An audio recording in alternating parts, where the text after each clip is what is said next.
उलमा हिंद को supreme court से राहत। हलाल सर्टिफिकेशन जारी करने के मामले में राहत दी गई है। आपको बता दें कि यूपी में चल रही मुजरिमाना कार्रवाई पर फिलहाल रोक लगाई गई। जमीयत के सदर महमूद मदनी को भी पेशी से छूट दी गई है।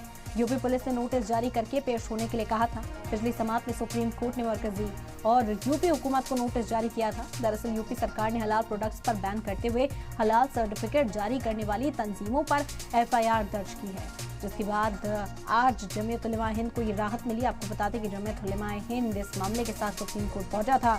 सुप्रीम कोर्ट से फिलहाल ये राहत की कार्रवाई जो है वो नहीं की जाएगी। हलाल सर्टिफिकेशन जारी करने के मामले में ये बड़ी राहत जमीयत उलमा हिंद को मिली है। यूपी में चल रही मुजरिमाना कार्रवाई पर रोक लगा दी गई है सुप्रीम कोर्ट की ओर से।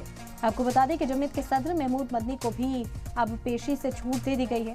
यूपी पुलिस ने नोटिस जारी किया था और हलाल सर्टिफिकेशन जारी करने वाली तमाम तंजीमों पर कार्रवाई की मांग की गई थी। कहा गया था कि हलाल सर्टिफिकेशन जो तंजीमें जारी करती हैं उन पर FIR दर्ज की गई, लेकिन यहाँ जमीयत को बड़ी राहत मिली। अरविंद सिंह जुड़ गए, इस वक्त ज्यादा जानकारी हासिल करते हैं। अरविंद, ये पूरा मामला आपसे समझना चाहेंगे। देखिए, आज इस मामले में जमीयत उलमा हिंद और उनके जो प्रेसिडेंट हैं महमूद मदनी, उनको सुप्रीम कोर्ट से बड़ी राहत मिली है। सुप्रीम कोर्ट ने यूपी के हजरतगंज थाने में जो उनके खिलाफ FIR दर्ज की थी, उसमें आगे किसी भी तरह की आपराधिक कार्रवाई पर रोक लगा दी है। इसके साथ ही चूंकि यूपी पुलिस ने मदनी को नोटिस जारी कर पेश होने के लिए कहा था, उस पर भी कोर्ट ने रोक लगा दी है। इसका मतलब ये कि अब महमूद मदनी को यूपी पुलिस के सामने फिलहाल पेश होने की जरूरत नहीं होगी।